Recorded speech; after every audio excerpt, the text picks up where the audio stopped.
Yo, what up, friends? And guess who?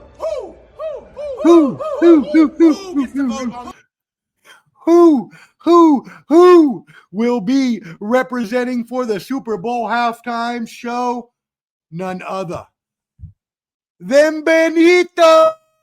Yes, Benito. Woo, wepa. Bad Bunny. Yes, Bad Bunny. AI, you better clip this. Bad Bunny will be the Super Bowl 60 halftime performer at Levi Stadium in San Francisco. What a major moment, not just for Latin America and Latin American music, but more for mi gente, for my country, for para mi orgullo. Puerto Rico, baby. Yes, Bad Bunny. I never thought I would see the day where a Puerto Rican artist was picked to perform the Super Bowl. The Super Bowl is the biggest performance in the world. You are going to be seen by over 120 million people around the world.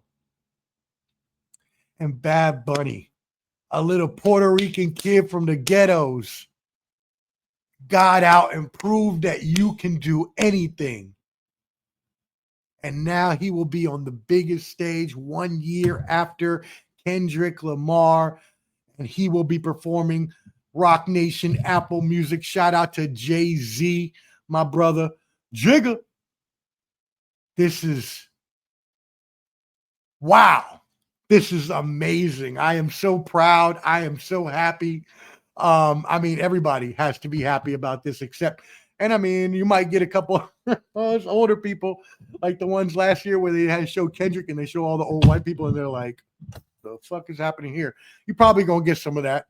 Look, I am not a good Spanish speaker. My mother will tell you that. I can understand pretty much anything, mostly, but not everything.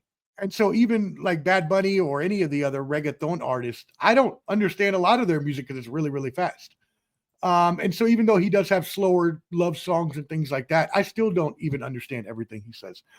So I will listen to Bad Bunny, but it's more for the beats and the music rather than the lyrics. So like, for instance, like when me and my cousin will ride back together in Puerto Rico, he'll throw it on.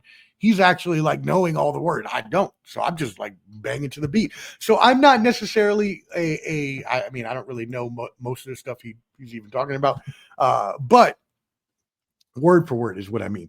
But I do enjoy his music. So it's going to be crazy. And, you know, hey, Taylor Swift, I know y'all heard me when I'm predicting that Taylor Swift would be this year's performer. I also talked to Jay-Z, my brother. I talked to him last week, and he was telling me how there were some things that happened in the background and that it just wasn't right with Taylor's timing of her new album, which is a great segue because we're going to talk about Taylor's new era in just a second. But with her new album coming out and the marriage to Travis Kelce coming too, it wasn't the right timing for her to do it. So don't worry, she will still be a future Super Bowl performer. But as me and Jigga were talking about on the phone, Jay-Z was telling me that wasn't going to be there this year, that it was going to be Bad Bunny instead. So shout out again. Wow. How crazy is that? I mean, everybody in Puerto Rico is just so happy for Bad Bunny, little Benito. And yeah, I mean, it's going to be great. And the one thing about this also, though, a lot of people talked about how he didn't perform in the United States because he didn't want. All right. So anybody that doesn't know, Bad Bunny did a 26 show residency, but he only did his shows in Puerto Rico. So you had to go out there to see him. That was twofold. One reason was because obviously he wanted the majority of the revenues to go to his home country, especially because Puerto Rico, we are not the most wealthy of nations, even though we are an American territory. You would think that we would be supported well by the American government, but we are not.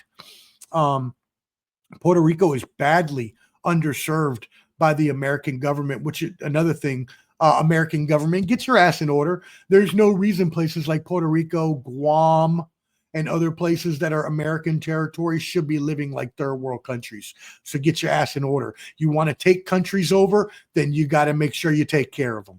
It's just like when you're a dad that wants to, you want to get married to this girl and she got kids. Well, hey, you got to be the daddy to them kids now too. You want to take over Puerto Rico in the Spanish-American War, then do your fucking part and start supporting Puerto Rico, because I'm sick and tired of seeing my people live in poverty in many places. But I digress. And maybe that's a little mind of the professor topic I should talk about later. I'm sure my mom will tell me whether I should or I shouldn't. Anyways, but yeah, again, shout out to Bad Bunny, Wepa, Wepa, Wepa, Puerto Rico. Yeah. All right. Anyways, moving on. In other pop culture news, for the AI to clip that, Taylor Swift in her new era. Yes, Taylor Swift has announced her new album is coming out Friday. The pop icon, you know I'm a Swiftie, is coming out with her 12th album called The Life of a Showgirl. It will feature 12 tracks. And let's be honest, she's a huge pop icon. You can say you don't like her, and that's fine. But her worldwide tour last year brought in an estimated $2.2 billion with a billion dollars. Pesos. Probably not pesos. Obviously a currency exchange.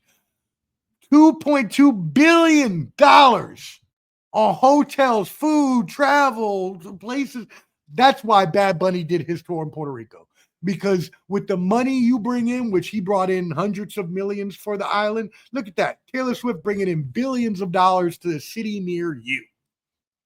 She is so big, the release of her album on Friday is going to have theaters, movie theaters, showing the release on screens. That's how big of a star she is. It is crazy. They'll be able to see her newest music video and other exclusive footage. They're going to have other parties and music events being, themed around the album release. So I know all the Swifties are definitely looking forward to that.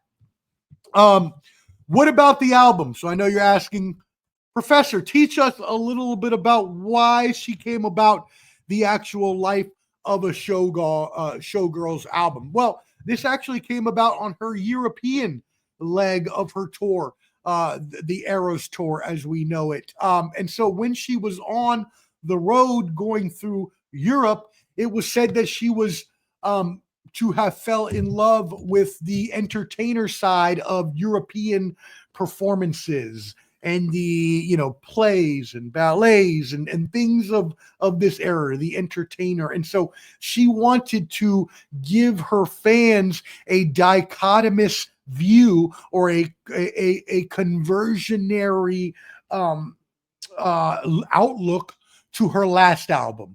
So we remember her last album, for any of the Swifties out there, was called Tortured Poets Department. And while it was a very good album, it was also on the bleak side. It brought you down a little bit when you listen to you more than it brought you up. This is meant to be more vibrant and more lively. It will contain 12 tracks, and the first track, contradictorily being The Fate of Ophelia. You would think that's kind of dark, but that's obviously in reference to the Hamlet character Ophelia. Sabrina Carpenter is featured on the album's title track as well. Again, she announced this with Travis Kelce on her New Heights podcast August 13th. And so coming out Friday. Shout out to Taylor Swift and her new album. And then finally, I want to end tonight on a note. Jimmy Kimmel, while I was gone, was taken off of air. This is after Stephen Colbert was removed by CBS.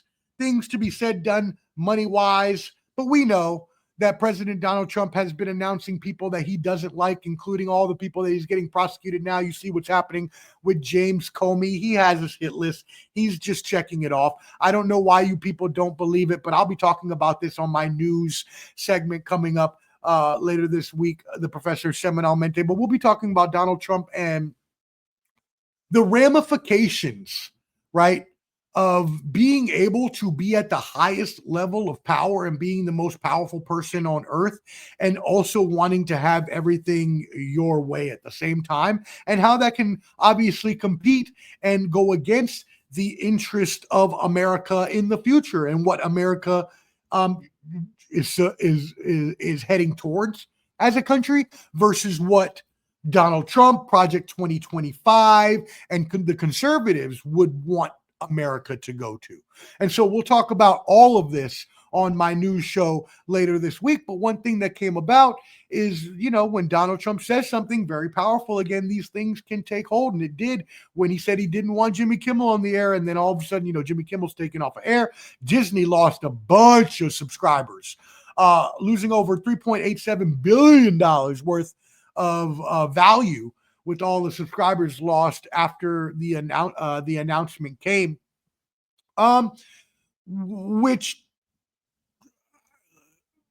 I've heard Jimmy Kimmel say a lot worse things before about Donald Trump than what he said. But the bigger part is, if you're going to be on the conservative side of the aisle and be about free speech, then you got to be about it the whole way. You can't be hypocritical about it and then say, oh no, well, we don't like that speech because it was against us or against Donald Trump or whatever it is. If you're going to be free speech, you got to be free speech all the way. And that's what I came to talk about, is the fact that, and George Carlin himself is rolling in his grave about this, because as a comedian, especially, those are the people mostly that have to be, sort of untouchable when it comes to this sort of thing.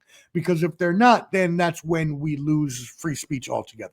So I'm glad that he was reinstated into on air just for the fact of free speech. I'm not necessarily a Jimmy Kimmel fan. I think he's fine. I do listen and watch him sometimes. Obviously, they're late night entertainers, though. They don't even write their own jokes. They have staff that write jokes for them. So most of the stuff that would be written anyways wouldn't have come from him. So again, free speech is very important. It is vital.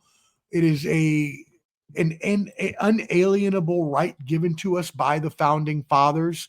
And so if you're going to be about free speech, you need to be about it all the way. And you can't get upset when people have their opinions. And rest in peace to Charlie Kirk. Just like he had his opinions as well. He was entitled to free speech, and everyone else should be as well, because it was given to us in the Constitution. And so you should be able to go wherever and not be persecuted and not be in fear of violence. So yeah, definitely, rest in peace to him. Rest in peace to Assata Shakur. Passed away earlier today. Every man's revolutionary is another man's rebel. And no matter what kind of side of the way you look at the issue at hand or the person that it is, you're always going to have supporters of people and you're going to have detractors of people.